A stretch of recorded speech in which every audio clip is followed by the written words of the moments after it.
और याद रखें कि अगर हमें पाकिस्तान से खतरा है तो चीन राक्षस है, वो हमारी जमीन और हमारी बाजार दोनों छीन लेगा। मैं अंत में अपनी बात खत्म करने से पहले मैं कुछ सुझाव देना चाहता हूं।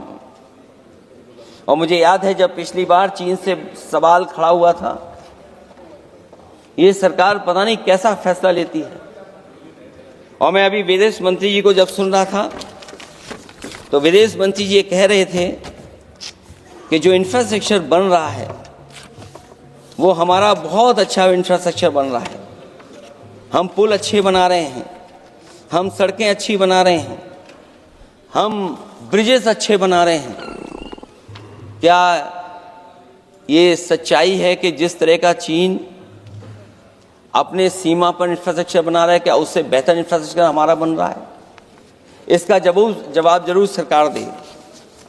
वहीं जहां हमारे डिफेंस को स्ट्रेंथन जितना हम करेंगे उतनी हमारी नेशनल सिक्योरिटी स्ट्रेंथन होगी। ये जो बजट लगातार कम होता चला जा रहा है, इस बजट को बढ़ाना चाहिए और कम से कम जीडीपी का 3% बजट डिफेंस का होना चाहिए। और जो बजट डिफेंस का हो वो नॉन लैप्सेबल हो, मॉडर्नाइजेशन के लिए फंड हो जिससे कि लैप्स ना करे और हमारी रिसर्च एंड डेवलपमेंट लगातार चलता रहे। जो हमें कई बार आश्वासन मिलता है कि टेक्नोलॉजी ट्रांसफर भी हो जाएगा, आखिरकार टेक्नोलॉजी ट्रांसफर के लिए हमें वर्षों क्यों इंतजार करना पड़ता है? आखिरकार इसका जिम्मेदारी कौन लेगा? जो डिफेंस प्रोक्योरमेंट है हमारा, वो डिफेंस प्रोक्योरमेंट आखिरकार क्यों नहीं होता है? जहां सरकार समय समय पर डिफेंस एक्सपो के नाम पर न केवल भारत बल्कि दुनिया से ये कहती है कि हमारे यहाँ इन्वेस्टमेंट करें। आखिरकार डिफेंस एक्सपो के इन्वेस्टमेंट के कार्यक्रम के बाद कितना डिफेंस सेक्टर में इन्वेस्टमेंट आया है? और साथ ही साथ जब आत्मनिर्भर की बात हो तो हमारे देश की अपनी रक्षा करने के लिए हमारे अपने लोग क्यों नहीं तैयार हो रहे हैं? यह सरकार इतना क्यों नहीं जोखिम उठा रही कि हम खुद तैयार हों उन चीज़ों को बनाने के लिए? इसलिए मैं एक बार फिर ये कहता हूं कि जहां पर सेना ने बहुत बहादुरी के साथ अपने पराक्रम के साथ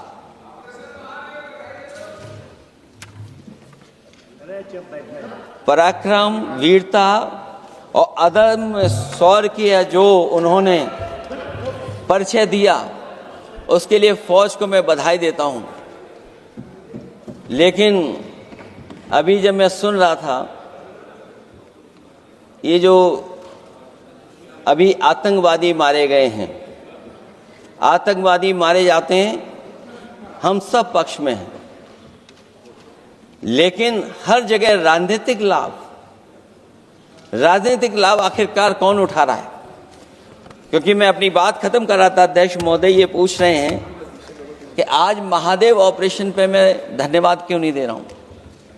अध्यक्ष महोदय, जिस समय समर्थन की बात आई, पूरे देश के जितने भी राजनीतिक दल हैं वो आपके साथ थे। आखिरकार इनकाउंटर कल ही क्यों हुआ?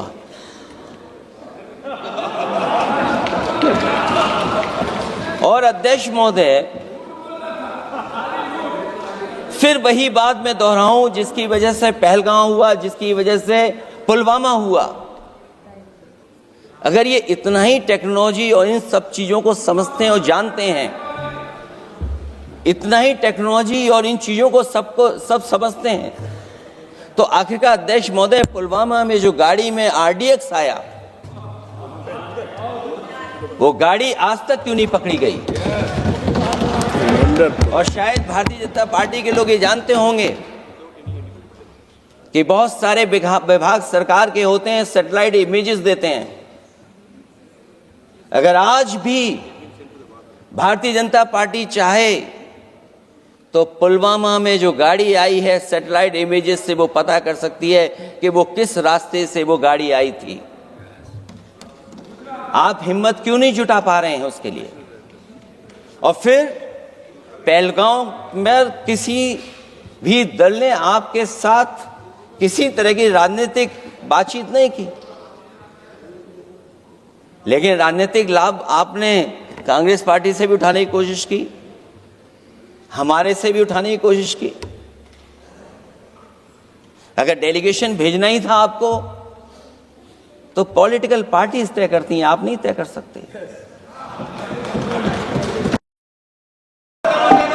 तो तुरंत कांग्रेस वालों ने सेना से सबूत मांगे थे, लेकिन जब उन्होंने देश का मूड देखा, देश का मिजाज देखा, तो सुर उनके बदलने लगे और बदल करके क्या कहने लगे?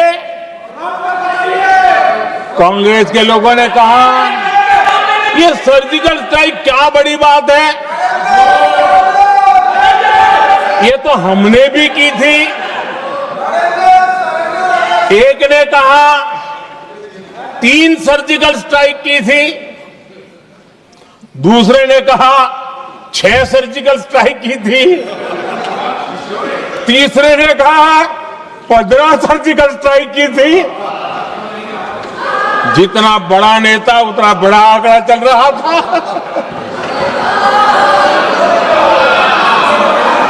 आदरणीय अध्यक्ष जी, इसके बाद बालाकोट में सेना ने एयर स्ट्राइक की।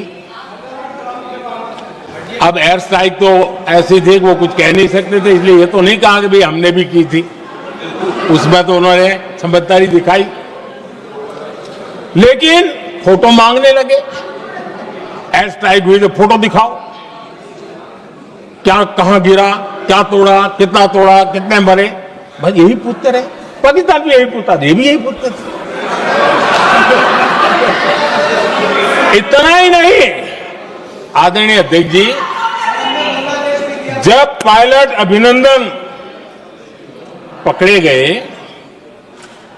तो पाकिस्तान में तो खुशी का माहौल होना स्वाभाविक था कि उनके हाथ में भारतीय सेना का एक पायलट उनके हाथ लगा था। लेकिन यहां पर भी कुछ लोग थे जो कानों कानों में कह रहे थे अब मोदी फंसा, अब अभिनंदन वहां आए, मोदी ला करके दिखा दे, अब देखते हैं मोदी क्या करता है। आज डंके की चोट पर अभिनंदन वापिस आए।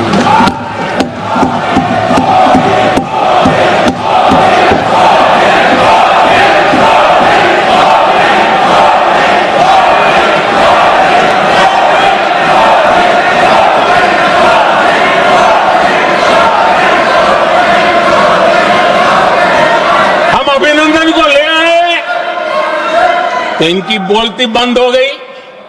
इनको लगा यार कि नसीब वाला आदमी है, हमारा हथियार हाथ से निकल गया। आदरणीय अध्यक्ष जी, पहलगाम हमले के बाद हमारा बीएसएफ का एक जवान पाकिस्तान के कब्जे में गया, तो फिर इनको लगा वाह बड़ा मुद्दा हाथ में आ गया है, अब मोदी फंस जाएगा। अब तो मोदी की फजीयत जरूर होगी और उनकी इकोसिस्टम ने सोशल मीडिया में बहुत सारी कथाएं वायरल की कि ये बीएसएफ के जवान का क्या होगा, उसके परिवार का क्या होगा, ये वापस आएगा, कब आएगा, कैसे आएगा, न जाने क्या क्या चला दिया। आदरणीय अध्यक्ष जी, बीएसएफ का वो जवान भी आन बान शान के साथ वापस आया।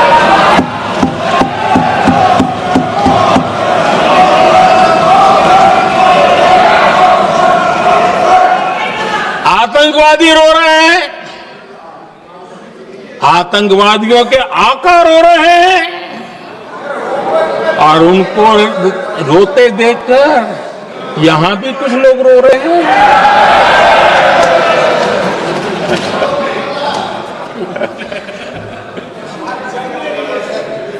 अब देखिए सर्जिकल स्ट्राइक चल रही थी, उसके बाद उन्होंने एक खेल